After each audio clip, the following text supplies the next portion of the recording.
지난 시간 우리는 행위 언약을 봤습니다.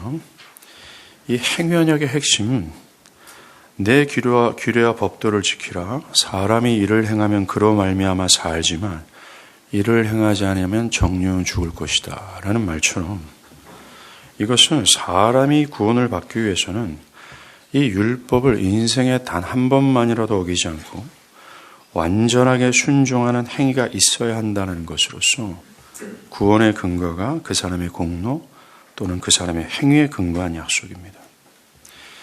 이것은 태초에 하나님께서 아담 안에서 온 인류와 맺으신 언약입니다. 즉, 그 아담을 모든 인류의 대표로 세우시고 아담이 이 행위 언약에 성공할 시에는 모든 인류가 성공한 것처럼 여김을 받고, 반대로 이 아담이 이 행위 언약에 대한 순종을 하지 않을 경우 그에 뒤따르는 모든 인류가 그 행위 언약을 어긴 것으로 여김을 받게 하셨다라는 것입니다. 하나님은 아담과 그의 후손의 영원한 생명과 영원한 죽음이 아담의 완전한 순종의 유무에 달려 있다라는 법을 제정하셨고, 그가 그 법에 순종하느냐 불순종하느냐에 따라 축복과 저주를 약속하셨습니다. 온 인류는 아담에게 달려 있었다라는 것입니다. 이것이 바로 행위 언약입니다. 어떤 분들은 목사님 너무나도 무겁고 가혹한 언약이 아닙니까? 어떻게 행위 언약의 요구를 완벽하게 충족시킬 수 있습니까? 어떻게 인생에 단 한 번만이라도 마음으로나 행위로나 하나님의 법을 완전하게 순종할 수가 있겠습니까? 라고 하실 수 있습니다. 그러나 그것은 타락 전의 아담의 상태를 모르고 하는 소리입니다. 아담은 하나님의 형상을 따라 지음을 받았기 때문에 자기에게 부과한 의무를 능히 그리고 아주 쉽게 지킬 수 있는 상태에 있었습니다. 하나님은 이 아담의 체질과 그의 마음에 이 법을 깊이 새기셨습니다. 즉, 하나님의 형상을 따라 창조된 아담은 그의 체질 속에 하나님의 것들, 완전한 의에 대한 정확한 지식이 새겨져 있었고, 그 지식을 따를 수 있는 의지와 그 지식을 순종할 수 있는 힘과 능력을 하나님으로부터 부여받았다라는 것이죠. 그래서 아담은 본성적으로 하나님이 기뻐하시는 것 말고는 다른 어떤 것을 생각하거나 마음에 바라거나 몸이 행하지 않게 하셨습니다. 이런 능력을 갖춘 사람이었기 때문에 아담은 하나님의 명령에 순종하는 것, 완벽하게 순종하는 것이 매우 쉬웠고 도리어 그것을 반역하기에는 매우 어려운 상태에 있었다는 것입니다. 만약 그가 반역하고자 한다면 그의 체질, 그의 본성, 그의 강한 의지를 동원하여서 반역할 수 있을 정도였어요. 이처럼 행위 언약이 요구하는 것은 타락 전의 아담에게는 어려운 것이 아니었습니다. 매우 쉬운 것이었다는 것이죠. 그러하기에 이 법은 결코 고약한 하나님이 우리를 제한하거나 억압하기 위해서 요구하시는 법이 아니라는 겁니다. 도리어 이것은 먼지에 불과한 아담에게 주어진 하나님의 은혜의 선물이었습니다. 이 법을 우리가 행위 언약이라고 부르지만 사실 이 언약에는 하나님의 은혜가 담겨져 있어요. 하나님의 선의와 사랑이 담긴 약속이라는 겁니다. 한번 생각해 보십시오. 아담은 하나님께 지음받은 피조물입니다. 특별히 아담은 모든 피조물 중에서 가장 미천한 피조물에게서 발원됐어요. 뭡니까? 먼지라는 겁니다. 먼지에 불과한 아담을 하나님께서는 사람으로 창조하셨고 그 어떤 피조물에게도 주지 않았던 가장 타고난 영광, 즉 하나님의 형상이라는 탁월함을 그에게 주셨어요. 하나님께 지음을 받은 그가 피조물이기 때문에 마땅히 그는 그의 주인 되신 하나님께 온전히 순종할 의무가 있습니다. 이러한 순종은 엄밀히 말해서 당연한 의무이기 때문에 아담에게 어떤 공로가 되지 못하고 또한 하나님 보시기에도 공로가 될 수 없습니다. 아담의 순종은 마땅한 의무고 당연한 것이기 때문에 그렇습니다. 그러나 하나님은 오직 은혜로 아담과 맺은 언약의 기초에서 아담이 약속에 순종할 시에는 내가 보상을 주겠다라고 언약을 주신 겁니다. 하나님은 자신이 보상할 필요가 없는 마땅한 의무에 대해 순종할 것을 보상하시겠다고 하신 거예요. 그것이 은혜 아닙니까? 그래서 존 볼이나 버지스와 같은 신학자들은 이 행위 언약을 이렇게 말합니다. 이 행위 언약은 값없는 은혜의 언약이자 사랑의 언약이다. 그러나 이러한 은혜는 하나님 스스로 피조물에게 약속하신 것으로 피조물의 공로와 무한한 은혜이다. 또한 피조물에 대한 보상이 정당한 것이라고 해도 이러한 보상은 어디까지나 선의에 의한 것이다. 하나님의 명령에 따라 완전한 순종이 이루어졌다 해도 무로부터 피조물로 창조하신 하나님이 피조물을 다시 무로 돌아가게 하신다 해도 부당한 처사라고 할 수 없다. 따라서 하나님이 그의 기쁘신 뜻대로 이러한 약속을 하신 것은 은혜이다. 하나님은 보상에 대한 약속이 없어도 마땅히 따라야 될 순종에 대한 선한 보상을 기꺼이 약속하셨다. 그렇습니다. 아담이 순종을 한다고 해서 하나님이 그에게 영생을 줘야 될 의무는 없습니다. 그의 순종은 마땅한 의무며 피조물로서 해야 될 의무였다라는 거예요. 피조물은 마땅히 하나님께 순종해야 되며 그것에 대해서 하나님은 보상할 그 어떤 의무도 없습니다. 그런데 하나님이 그의 순종에 대한 약속으로 영생을 보장하셨다라는 겁니다. 이것은 하나님의 선하심에 기인되었다라고 우리는 이해해야 됩니다. 그래서 이 행위 언약을 다른 말로 바꾸면 우호적인 언약이라고 말할 수 있다는 것이죠. 자, 세우 형제 졸지 말고 나를 봐요. 또 이 언약 안에 은혜가 있다고 할 수 있는 것은 이 언약이 초라한 피조물로서는 가히 관계할 수 없는 크고 위대하신 하나님이 이 비천한 피조물과 관계하시고자 주신 언약이라는 거예요. 생각해 보십시오. 크고 위대하신 창조주 하나님께서 먼지에 불과한 인간과 언약을 맺으시기 위해 자신을 낮추신 겁니다. 급도 안 되는 피조물과 함께 같은 동급이 되고자 낮추셨다는 거예요. 여러분들, 세상의 제국들이 있잖아요. 이들이 서로 언약을 체결할 시에는 서로에게 어떤 유익이 있을 때나 언약을 체결합니다. 그리고 서로의 명예가 손상되지 않을 정도의 서로 급이 비슷한 자들끼리 언약을 체결하죠. 그런데 하나님은 아담이 체결한 행위 언약은 아담과 체결한 언약은 하나님 자신에게 어떤 유익도 주지 못하고 그리고 언약을 체결할 시에 자신의 명예가 손상을 입을 수 있음에도 불구하고 자기를 굳이 낮추셔서 급도 안 되는 아담과 언약을 체결하셨다는 거예요. 피조물인 우리에게 언약하는 방식으로 다가오신 크고 위대하신 하나님께 인간은 그저 황송할 따름이라는 겁니다. 하나님은 굳이 그럴 필요가 없으신 분이십니다. 인간은 하나님의 소유이기에 하나님은 굳이 어떤 언약도 없이 마땅히 순종을 요구할 수 있는 존재예요. 그러나 하나님은 자신의 사랑과 인자하심을 보여주기 위해 이런 식으로 낮아지셔서 우리와 관계하신 겁니다. 이것이야말로 하나님의 인자하심 안에서 자기를 낮추신 자기 비하 아닙니까? 굳이 급도 안 되는 피조물과 굳이 관계하시고자 언약을 체결하시고 자기에게 그 어떤 득도 안 되는 언약을 체결하시니 말이죠.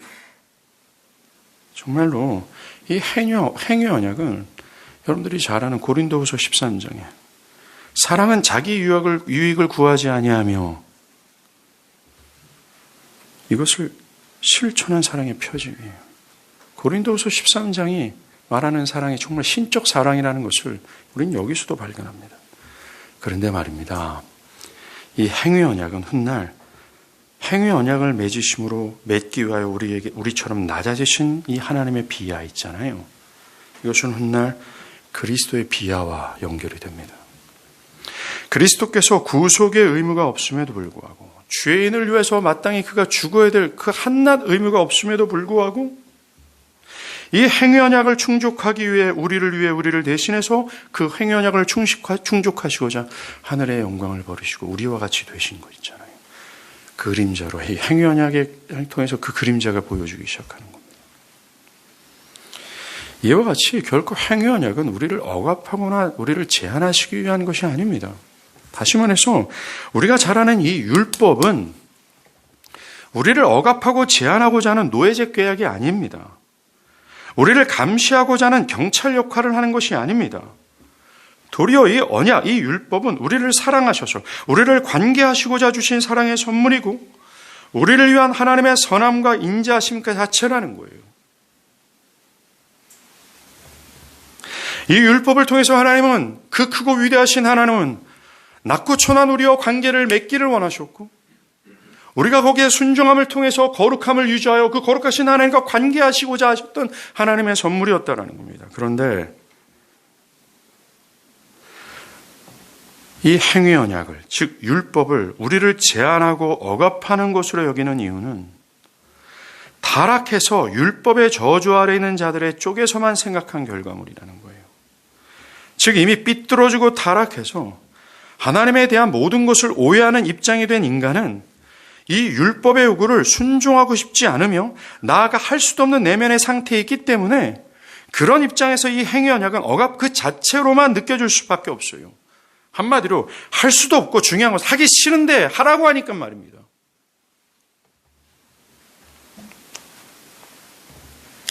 신앙의 모든 요구들을 해야 되는데 하기 싫어요.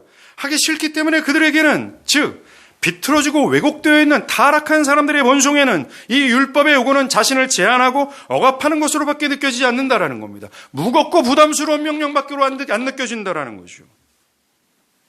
그들은 결코 이 행위 언약의 요구, 즉 율법의 요구를 대해서 은혜를 발견할 수가 없어요.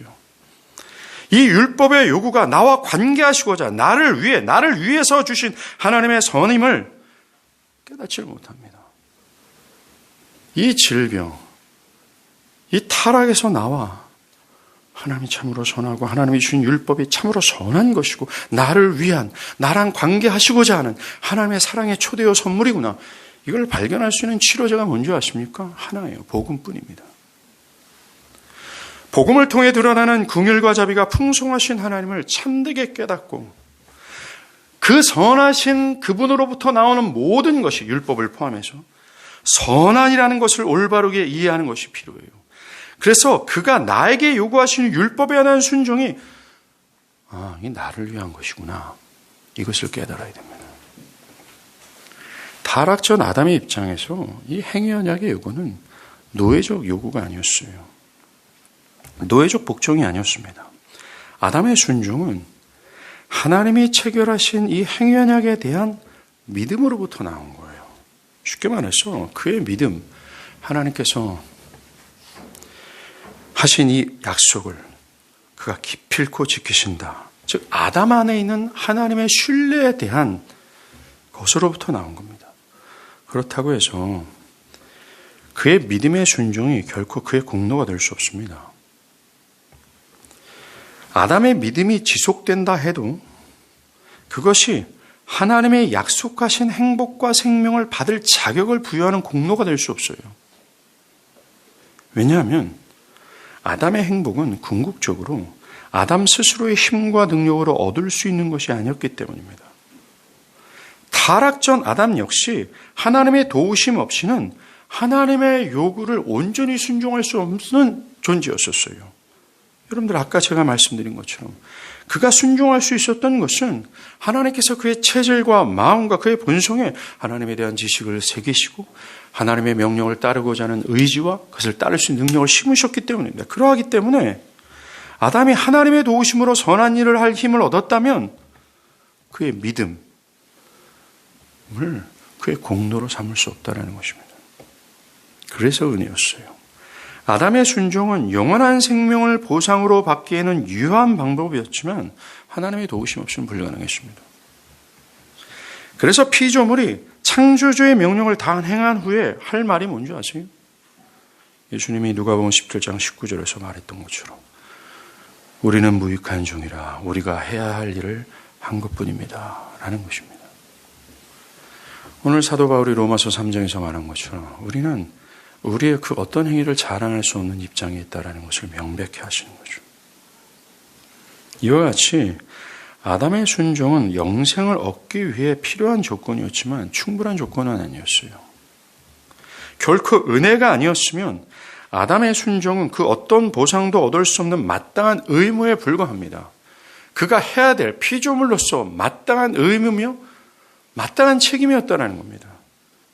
그러하기에 이 행위 언약 안에는 하나님의 아담을 깊이 사랑하셔서 아담을 위해 주신 하나님의 선함이 분출하고 있는 거예요. 하나님에 대해서 오해하고 율법의 선의를 깨닫지 못하고 억압과 제한으로 여기는 모든 사람들은 절대로 이 행위 언약에서 분출하는 은혜를 보지 못합니다.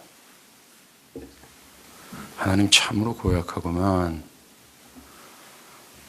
인간 같은 장난감 만들어 놓고 지 뜻 따르라고 올가매고 그렇게 끌어당기니 말이야.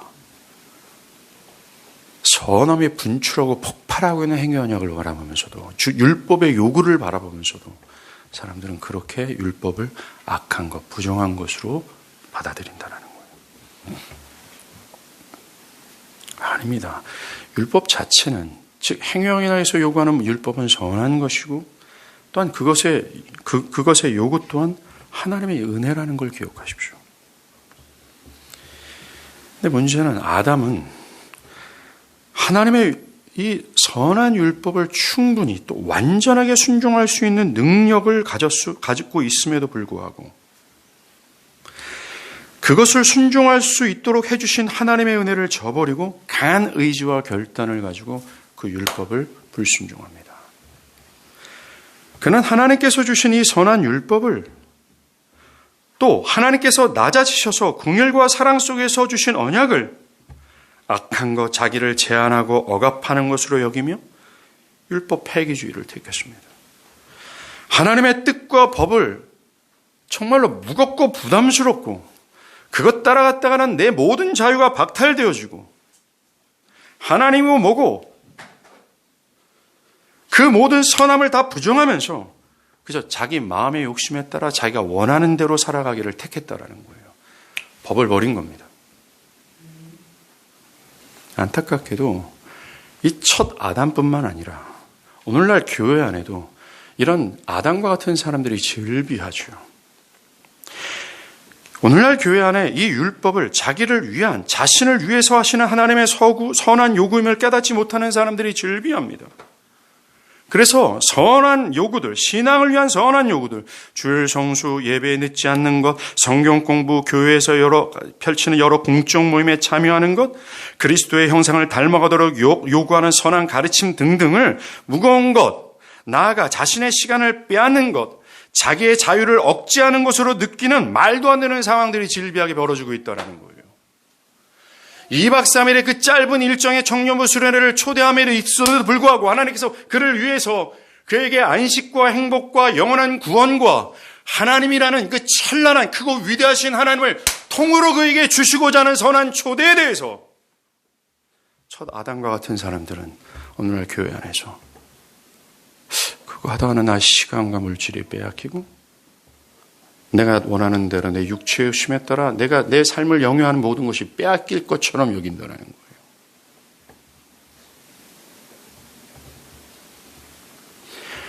율법의 선한 의도를 왜곡시켜버린 겁니다. 뒤틀리는 거죠. 뒤틀어지게 하는 겁니다. 선의를 선의대로 받아들이지 않는다는 겁니다. 하나님께서 선한 의도를 주셨음에도 불구하고 그것을 선한 의도로 받아들이지 않고 마귀의 거짓말로 속아 넘어가는 겁니다. 야야야야야야야. 그 하나님 고백해가지고 못돼 처먹어가지고 너를 제한하려고 한다. 너를 억압하려고 한다. 너 주님 말씀 따라갔다는 네가 스마트폰 할 시간이 사라진다. 네가 낮잠 잘 수 있는 시간, 네 원하는 대로 네 육체의 욕심에 따라 살아가는 것을 못하게 한다. 제한된다. 그 거짓말에 속아서 율법을 오해하죠. 그 결과 하나님의 법을 버리고 자기 마음대로 신앙하고 자기가 원하는 대로 삶을 영위하고자 하는 겁니다. 오늘날 사람들의 신앙하는 형태를 가만히 보십시오. 그들은 하나님께서 선한 율법을 주셨어요. 그 선한 율법은 우리에게 어떻게 신앙해야 된다로 디렉션을 줍니다. 너는 니네들이 마음에 원하는 대로 니네들이 뜻하는 바대로 신앙하지 말고 내가 주는 이 디렉션을 따라 신앙해라. 하나님은 이렇게 예배해야 되고 하나님의 사람들이 이렇게 살아야 된다는 디렉션을 줬음에도 불구하고 나는 그거 싫어요. 내가 원하는 내 신앙의 스타일을 공유할 거예요. 나는 그거 싫어요. 내 감정이 편하거나 내 시간이 여건이 나면 나는 신앙할 거예요. 그렇지 않는다면 no. 이게 첫 타락한 아담으로부터 다 왔습니다. 이 율법 폐기주의가 말이죠. 혹시 여러분은 어떻습니까? 하나님이 신앙을 위해 요구하시는, 즉 여러분의 영혼을 위하여 또 위해서 하시는 이 여러 명령들을 하나님의 선함으로 느끼십니까?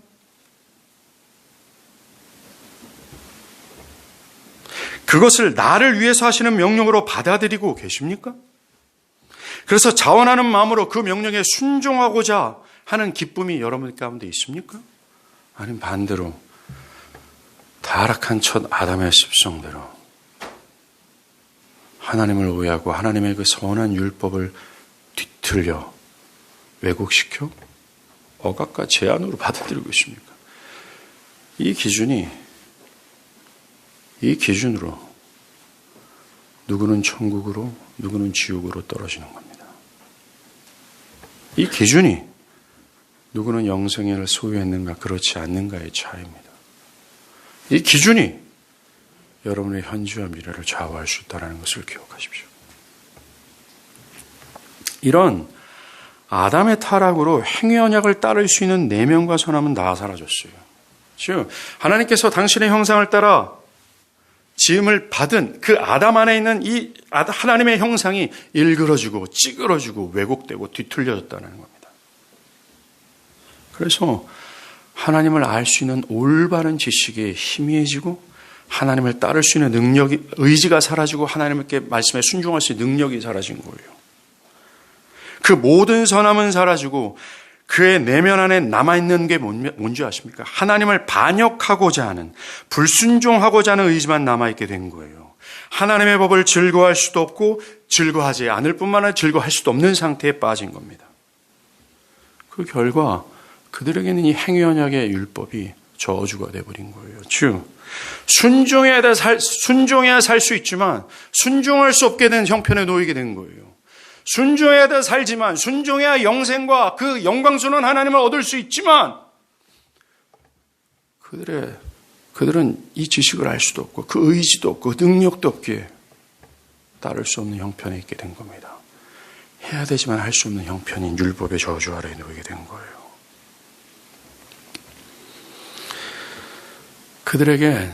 인간에겐 하나님이 주신 하나님의 형상, 내면과 체질 안에 깊이 새기신 하나님의 법을 의지적으로 버렸습니다. 그래서 율법은 모든 인류를 하나님의 생명으로 인도하기는커녕 그들에게 무거운 짐이요 그들을 정죄하여 심판의 형벌로 떨어뜨리는 도구가 되어버렸어요. 하나님께서 인류들에게 주신 이 선한 선물을 그들 스스로 독배가 되도록 인간은 선택했다는 겁니다. 타락으로 아담은 하나님의 선의를 무시했습니다. 하나님께서 낮고 천한 그들과 사랑의 관계를 맺으시고자 허락한 율법을 깡그리 무시함으로 하나님의 긍휼 사랑 다 버렸습니다. 도리어 그런 선한 율법을 자신을 제한하고 억압하는 것으로 왜곡시켰습니다. 나아가 긍휼이 풍성하셔 자기를 사랑하시는 하나님을 자신의 자유를 억압하고 제한하는 분으로 왜곡시켜 버렸습니다. 그 결과가 뭔지 아세요? 바로 지옥입니다. 형벌과 심판이라는 거죠. 이런 왜곡은 여전히 일어나고 있습니다. 지금도 여전합니다. 교회 안팎에 있는 사람들은 현 시점에서도 기독교 신앙의 요구를 그들의 현재와 미래를 위한 것임에도 불구하고 그 선한 의도를 무시하고 그것의 선의대로 받아들이지 않아요. 기독교의 신앙의 명령과 요구를 자신에게 구원과 생명을 주고자 하는 것으로 여기지 않고 자기의 자유를 빼앗고 자신을 불편하게 하며 자신의 시간과 물질에 손해를 끼치는 것으로 왜곡해버렸습니다. 이렇게 할 수밖에 없는 이유는 그들이 타락한 아담의 본성을 지니고 있기 때문에 그렇습니다. 즉 하나님의 형상이 뒤틀려져서 하나님의 법을 따르려 하지 않을 뿐만 아니라 따를 수 없는 상태에 놓여있기 때문에 그래요. 그러하게 현재 그리스도 안에 있는 모든 인류들에게 율법은 그들을 향해서 이렇게 말합니다. 정령 죽을 것이라고. 난제는 이 율법의 정죄에서 모든 인류가 스스로의 힘과 지혜로는 자유롭게 할 수 없다라는 겁니다. 즉 구원할 수 없다라는 거예요. 왜요? 이들이 행위 언약의 요구, 즉 율법의 요구를 완전히 충족시켜야 돼요. 인생에 단 한 번만이라도 마음으로나 행위로나 어기지 않고 완벽하게 순종함을 드려야 됩니다. 근데 문제가 타락해서 그들이 할 수 없다라는 것입니다. 그래서 예수예요. 그래서 복음입니다. 다른 말로 오늘 로마서 3장 본문에 있는 은혜의 법, 믿음의 법, 총체적으로 결론, 은혜 언약입니다. 행위 언약은 인간이 율법에 순종해야 구원을 받을 수 있다는 언약으로서 현재 타락한 인간들에겐 율법의 저주로서만 존재하고 있어요. 이해하십니까?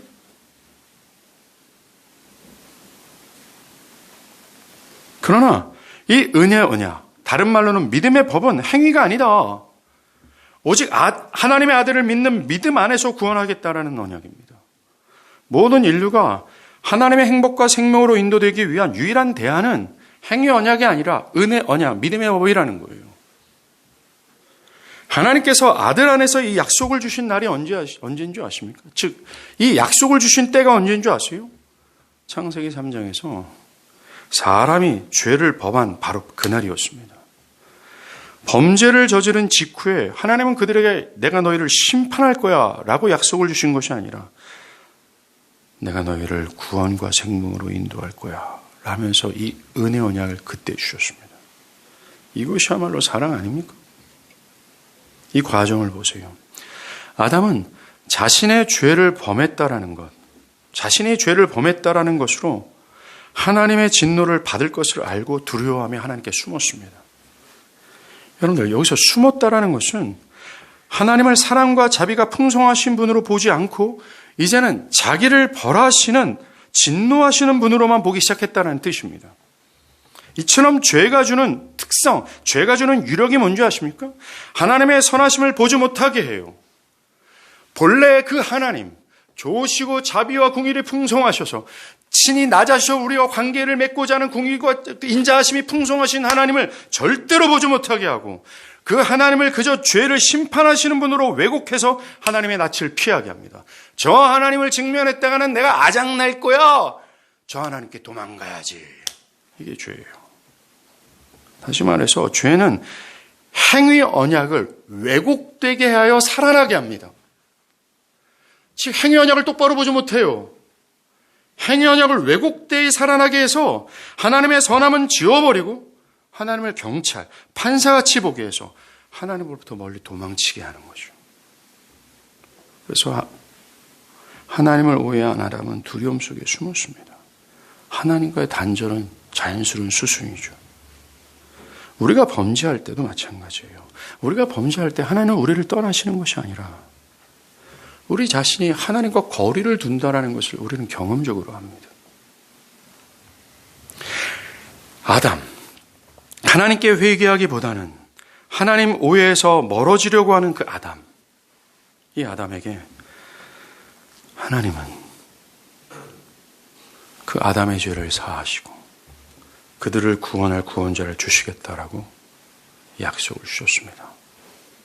오늘 첫 본문 창세기 3장 15절이에요.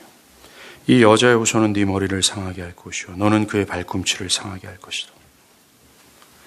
이게 은혜 언약의 시조, 복음의 시조입니다. 지난주에 우리가 이 말씀을 잠깐 본 것처럼 이 약속은 사람이 자기 힘과 행위가 아니라 다른 분의 힘과 행위로 다시 하나님의 호의를 얻어 구원을 받을 것이다라는 약속이 있어요. 두 번째, 이 구원자가 여자의 후손으로 올 것과 이 구원자가 고난을 받아 죽으심으로 마귀를 멸하시고 그들의 죄를 사할 것이다. 중요한 것은 이제 인간이 구원받는 일은 오직 행위가 아니라 이 구원자를 믿는 믿음으로 말미암아 구원을 받을 것이다 라는 선언이었어요. 이것을 증명하는 사건이 이 약속을 주신 직후에 하나님이 아담의 수치를 가리고자 짐승의 가죽옷을 만들어 그에게 입히시는 이 사건을 통해서 이 행위 언약이 나에게 어떻게 오게 되는지를 말씀해 주세요. 여러분들, 타락한 아담이요, 창세기 3장 7절에 보면 눈이 밝아져서 자신의 벗은 것을 그때 알게 됩니다. 수치를 느껴요. 그래서 그 수치를 가리고자 무화과 나무를 잘라 그것을 엮어 치마로 만듭니다. 그러나 이것은 그들의 죄를, 수치를 가릴 수가 없어요. 한나절 햇빛만 지나면 말라버리기 때문입니다. 이렇게 아담이 자기의 지혜와 힘으로 자기의 수치, 즉 죄를 가려보고자, 해결해보고자 하는 이 노력들이 있잖아요. 이것이 인류 전체가 보였던 헛된 열심을 대변하고 있습니다. 창세기 기자는 이렇게 선언합니다. 아무리 사람들이 지 힘과 노력으로 자기의 죄와 수치를 해결해보고자 한다면 절대로 안 된다는 것을 창세기 1장, 이 초장에 먼저 언급하고 지나가고 있어요. 즉 사람들이 자신의 힘과 노력으로 하나님이 요구하시는 율법의 행위를 온전히 충족시킬 수 없다. 그들은 그들의 죄를 해결할 수도 없으며 그들의 죄를 가릴 수 없다. 이것을 성경 초장에 전제하고 끌고 가고 있습니다. 인간에겐 자신들이 만든 옷이 아니라 하나님께서 만들어주신 영구적인 옷이 필요해요. 이게 어떻게 만들어집니까? 창세기 21장에서 보면 하나님이 이 옷을 만들기 위해 짐승을 잡으시고 죽이시죠. 그리고 피를 흘렸습니다. 가죽을 벗기시고 가죽으로 옷을 만드셔서 그 옷을 친히 하나님께서 입히세요. 이 옷이 만들어지는 모든 정과정이 전적인 하나님의 섭리였습니다. 즉 경륜이었어요. 처음부터 끝까지 전체다가 이 죄인의 수치를 가리고자 이 죄인을 하나님을 방금 반역한 분노로 아작을 당해야 될 그 죄인을 향한 하나님의 은혜의 경륜으로 말미암아 이 옷이 만들어졌다는 겁니다. 하나님이 다 하신 거예요. 예, 맞습니다. 이 옷의 제작 과정이 말해주는 게 뭡니까? 죄와 허물로 죽어 있는 타락하여서 도저히 하나님께 건짐을 받지 못할 인간이 구원을 받을 수 있는 유일한 것은 하나님이 다 하시는 것에 있다는 겁니다. 여기에는 인간의 수고가 기여할 수 없다, 인간의 노력이 기여할 수 없음을 이 사건을 통해서 말해주는 거예요. 하나님께서 하신 이 행동을 통해 이 은혜 언약이, 즉 구원자를 믿는 믿음으로 말미암아 행위가 아니다, 믿는 믿음으로만 구원을 받을 수 있다라는 이 은혜 언약이 어떻게 성취되는가, 그리고 어떻게 우리에게 오는가를 보여주는 거예요. 바로 당신의 하나밖에 없는 아들의 죽음을 통해 만들어지는 아들의 의의 옷, 그것만이 우리의 죄를 영원히 가릴 수 있다는 겁니다. 이 의복은 지옥의 형벌에 떨어져도 타지 않고 어떤 원수의 공격에도 상하지 않고 심판날 무서운 하나님의 심판대에서 우리를 하나님의 자녀로 받아들이게 하자는 의복이에요. 그리고 이 의복은 한 번 입으면 벗겨지지 않는다라고 말합니다. 하나님은 아담이 죄를 범한 바로 그날 이 예수를 약속했고, 또한 그것이 짐승을 잡아 죽여 짐승의 옷으로 입히신 것을 통해 확실하게 가르쳐 주셨어요. 바로 사랑입니다. 저주와 심판을 약속하셔야 되는데 생명과 사랑을 도리어 약속하셨으니 말이죠. 그것도 자신의 하나밖에 없는 아들을 죽음으로 내어주시는 약속을 하시니 형언할 수 없는 사랑이라는 거예요. 이 은혜 언약의 시작은 바로 인간의 타락이 바로 그 시작입니다. 어떻게 형벌을 받아야 될 그 시점에 은혜를 약속하셨을까?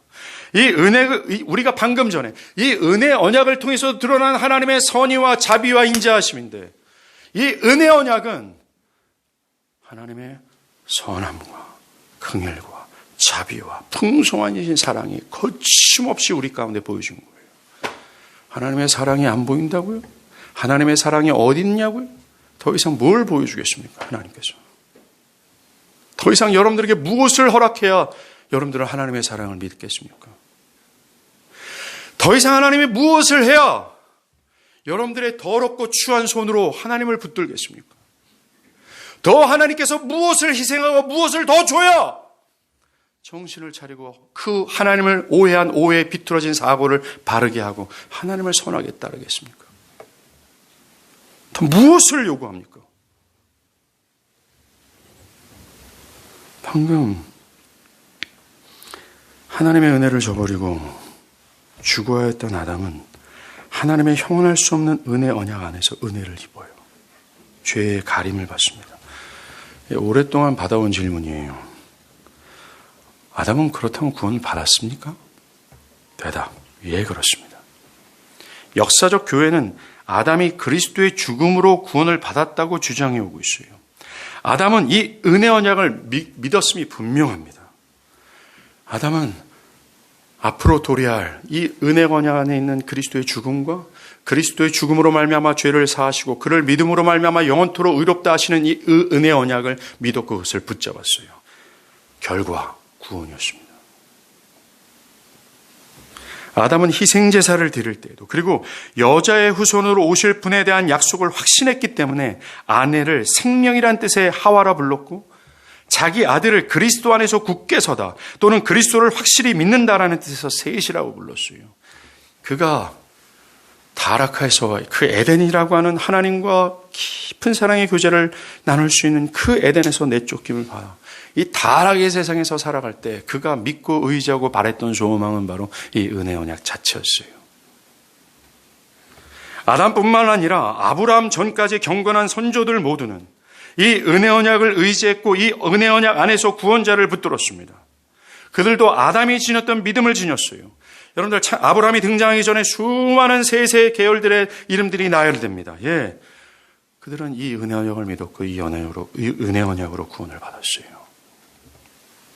이 약속은 아브라함 때 다시 나타납니다. 창세기 22장 3절 땅의 모든 족속이 너로 말미암아 복을 얻을 것이라 하신지라. 이것을 바울이 갈라디아서 3장 8절에서 해석했습니다.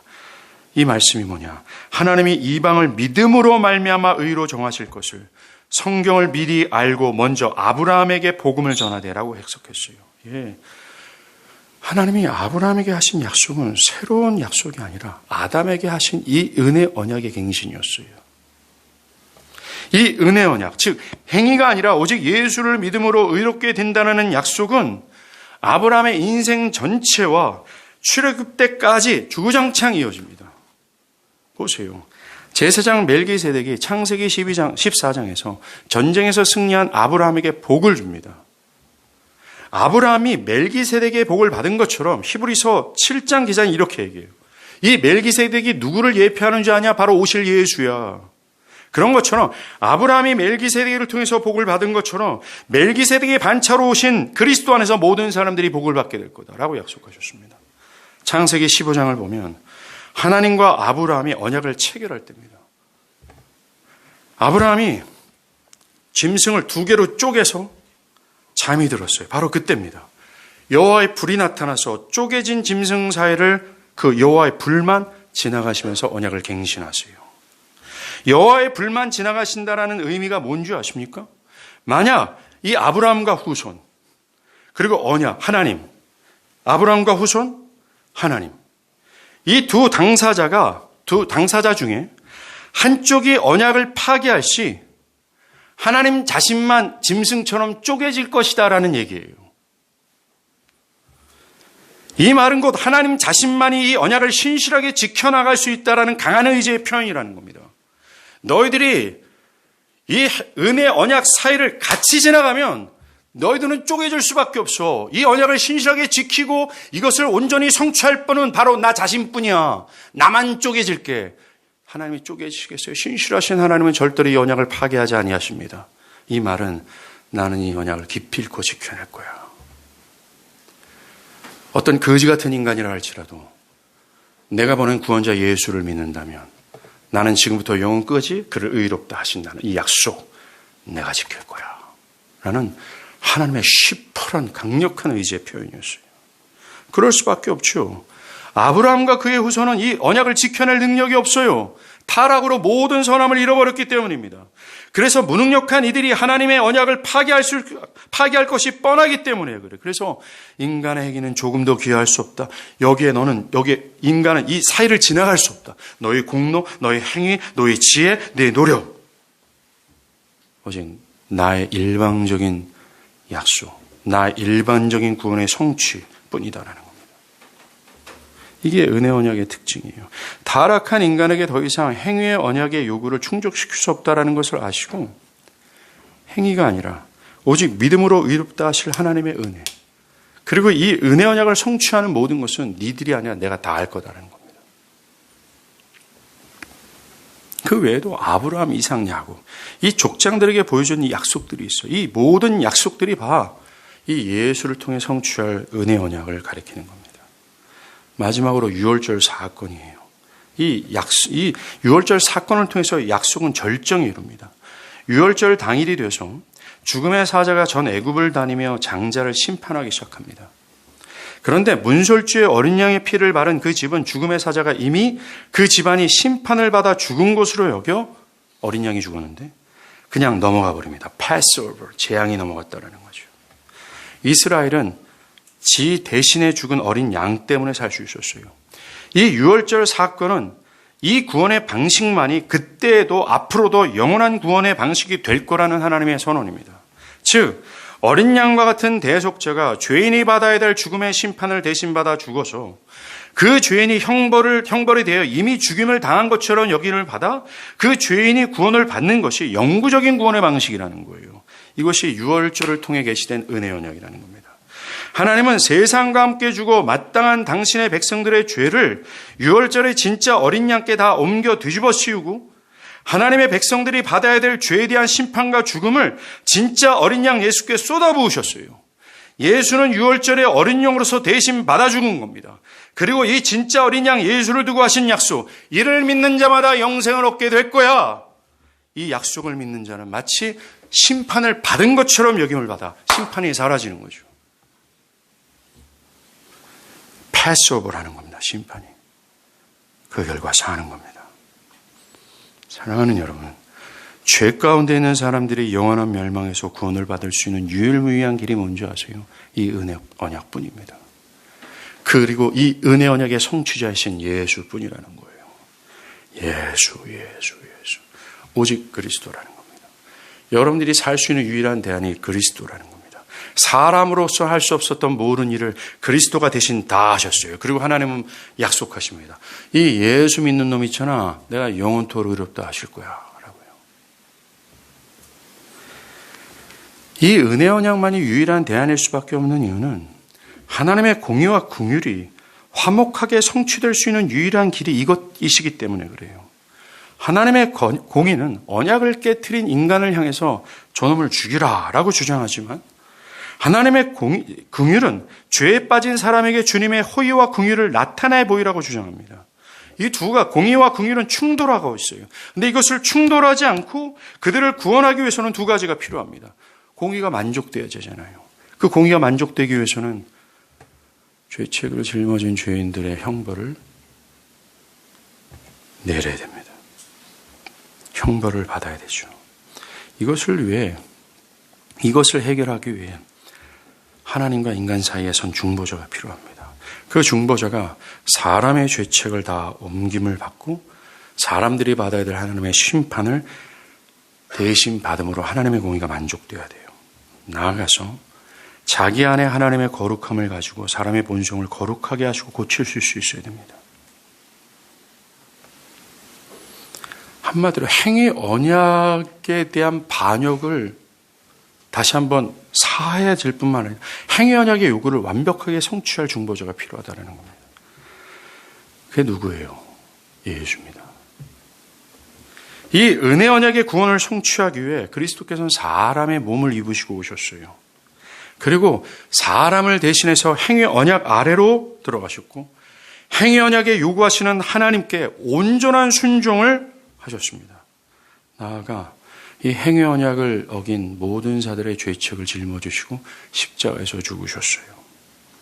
하나님의 공의를 만족시킬 뿐만 아니라 구원에 필요한 행위 언약의 요구를 온전히 충족시켰다는 겁니다.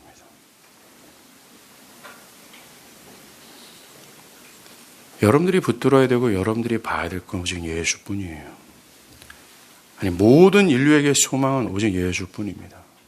이 예수를 두고 하시는 은혜의 언약이라는 거예요. 이것밖에 없습니다. 하나님은 우리와는 아무런 거래도 안 하시고 우리에게서는 값을 조금 더 받지 않겠다라고 확증해 주셨습니다. 나는 너희들에게 어떤 의도 선도 요구하지도 않고 받지 않을 거야. 왜요? 어떤 의도 선도 우리에게 바랄 수 없기 때문에 그렇습니다. 하나님은 우리와 거래하지 아니하시고 우리를 대신해 쏘신 그리스도와만 거래하시겠다고 말씀하셨습니다. 그리스도 뒤에 숨으세요. 이게 은혜입니다. 은혜의 언약은 하나님께서 우리를 위해 우리에게 그 어떤 요구도 하시지 않는다는 것이고 그 어떤 것도 받지 않겠다라는 것을 의미합니다. 오직 아들 예수의 공로 안에서만 받으시겠다라는 약속이에요. 우리의 행위가 아니라 믿음으로 말이죠. 여러분들, 여러분에게 구원의 확신이 있습니까? 라는 질문을 할 수 있어요. 여러분들 그런 질문을 가끔 받습니다. 여러분들은 구원의 확신이 있습니까? 라는 이 질문의 의도가 뭔지 아십니까? 당신이 구원을 받았다는 근거를 어디에 둘 것입니까? 라는 질문이에요. 당신은 구원의 확신이 있습니까? 라는 질문을 자기 확신의 의도를 가지고 묻고 또 그것을 답하는 질문이 아닙니다. 구원의 확신이 있습니까? 라는 질문은 당신이 구원을 받았다는 이 근거를 어디에 둘 겁니까? 당신의 구원의 근거를 당신의 행위에 둔다면 구원의 확신은 영원붕토록 없을 것이 확신해요. 불가능합니다. 반대로 당신의 구원의 근거를 은혜 언약이신 예수의 공로에 둔다면 지금이라도 당장 여러분들은 확고부동한 구원의 확신을 갖게 될 겁니다. 왜요? 은혜 언약이란 우리에게서 어떤 선도 의도 건질 것이 없다는 사실을 아시는 하나님께서 우리와는 조금 더 거리하지 아니하시고 아들과만 하시겠다는 약속이기 때문에 그래요. 예. 모든 인류는 오직 두 부류로만 갈립니다. 첫 아담을 머리로 한 인류. 고린도전서 15장 42절에는 둘째 아담 대신 예수를 머리로 한 인류. 첫 아담을 머리로 한 이 그리스도 밖에 있는 모든 인류들은 여전히 아담이 맺은 언약 아래 있어요. 즉 첫 아담이 맺은 언약, 행위 언약 아래 있다는 겁니다. 그들은 그들의 행위로 구원을 얻어야 되는 율법의 저주 아래 있는 자들입니다. 그러나 둘째 아담 대신 예수를 믿음으로 말미암아 그 머리를 두고 있는 모든 교회들은 이제는 율법 행위 언약에서부터 완전히 자유케 돼요. 우리를 대신해서 모든 것을 충족시킨 예수의 것을 자신의 것으로 받아들이고 자신의 것처럼 역임을 해주신 하나님의 은혜 안에 있게 되는 겁니다. 여러분은 현재 누구를 머리로 삼고 있습니까? 예수를 믿지 않으므로 첫째 아담을 머리로 두고 있습니까? 그래서 율법의 정죄 아래 있지 않습니까? 아니면 믿음으로 예수를 여러분의 언약의 당사자 머리로 삼고 있습니까? 믿는다고 말하면서 여전히 자신을 첫 아담 안에 놓여 있는 자로 여기지 않길 바랍니다. 믿는다고 말하면서 나는 이것을 더 갖춰야 되고 이것을 해야 되고 이것을 하지 말아야 되고 신앙을 더 불이태워야 된다라는 이 사고 체제가 이미 그는 아담의 머리 아래 있는 자로서의 증명이에요. 이것이 바울이 신자들을 걱정하면서 왜 너희들 스스로를 율법의 저주 아래로 끌어내려가고자 하느냐라는 겁니다. 반대로 여러분이 믿음으로 예수를 여러분의 언약의 당사자로 삼고 있다면 여러분을 그 무엇도 그리스도 안에 있는 하나님의 사랑에서 끊을 수 없음을 기억하세요. 모두가 저놈을 죽여야 된다는 이 처참한 죄인이 하나가 있어요. 그의 손은 너무나도 지저분하고 혐오스럽고 더럽습니다. 그런데 그가 이 은혜 언약의 하나님을 믿고 이 더러운 손을 뻗쳐 이 은혜 언약을 붙든다면 그와 동시에 그의 머리는 첫 아담이 아니라 둘째 아담으로서 그를 대신해서 모든 죄를 십자가의 죽음으로 사하시고 그를 대신해서 행위 언약의 모든 요구를 완전히 충족시키는 예수의 의가 그의 것이 되어지면서 세상 사람들은 저놈 죽여라, 저 더럽고 추악한 저놈 죽여라 라고 율법과 모든 인간들이 조롱한다 할지라도 영원하시고 크신 하나님께서는 그를 예수 안에서 의롭다 하시는 것입니다. 이게 은혜 언약이에요. 사랑하는 여러분, 행위 언약 아래로 들어가지 마십시오. 행위 언약은 여러분들이 절대로 살 수 없습니다. 행위 언약의 요구를 절대로 충족시킬 수 없기 때문에 그래요.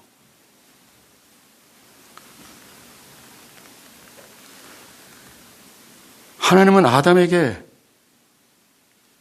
다른 것을 요구하지 않습니다. 구원을 받기 위해서, 너의 죄가 상쇄되기 위해서는, 네가 다시 하나님의 자녀가 되기 위해서는 다시 행위 언약을 신실하게 지켜야 한다고 요구하지 않습니다.